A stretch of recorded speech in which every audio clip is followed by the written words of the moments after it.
O Supremo Tribunal Federal aprovou hoje a restrição do foro privilegiado de deputados federais e senadores. Até agora, esses parlamentares só eram julgados pelo Supremo. Com a nova regra, isso muda. O repórter Paulo Leite explica os detalhes para a gente. Boa noite, Paulo. Oi, Osama, Catiúcia, boa noite para todo mundo. O julgamento, enfim, foi concluído e a definição dos ministros aqui do Supremo Tribunal Federal foi por restringir o foro privilegiado a deputados federais e senadores. Havia uma outra proposta aqui para ampliar essa restrição e incluir governadores, prefeitos, todos os políticos eleitos, além de juízes, procuradores, promotores, mas essa proposta não passou. Refere-se apenas, portanto, a deputados federais e senadores. Foi o fim de um longo processo, no fim das contas. Esse caso chegou ao plenário aqui do Supremo Tribunal Federal no fim de maio do ano passado.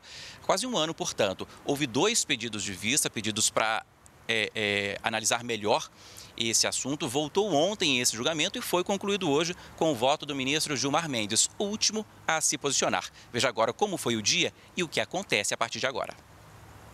Num longo voto de 2 horas, o ministro Gilmar Mendes afirmou que o fim ou a restrição do foro privilegiado não vai acelerar os julgamentos. Nós temos que fazer muito, presidente, para que a nossa justiça criminal atinja o nível de ruim.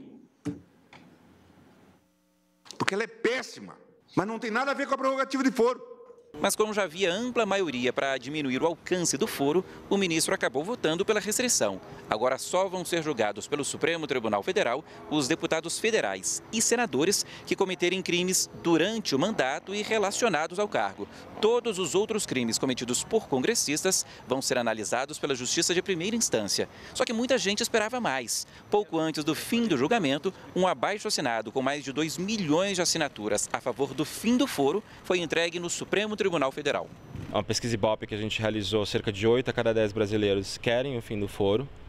E 77% dos brasileiros acreditam que o foro, acabar com o foro agora, restringir o foro, que é a possibilidade atual, é a melhor maneira que a gente tem nesse exato momento para acabar com a impunidade. Assim mesmo, a decisão de restringir o foro atinge em cheio deputados e senadores e pode ter sido só o primeiro passo. No fim do julgamento, ainda dentro do plenário, o ministro relator fez uma avaliação do caso. Disse que a definição de hoje é muito importante, que deve restringir privilégios e que deve abrir caminho para discutir o foro de forma geral. A ideia de que regime de privilégios não é boa, o regime de privilégios não é bom, e que, portanto, o foro deve ser repensado de alto a baixo, eu acho que ela vai se espraiar pela sociedade e esta matéria vai voltar para cá. E aí, eu acho que nós já fixamos um princípio geral. Talvez você tenha que fazer um recorte aqui, outro ali, dependendo de cada situação, porque tem juiz, tem promotor, tem secretário de Estado, portanto, é preciso saber, mas o princípio, eu acho que é a ideia de republicanismo e de igualdade.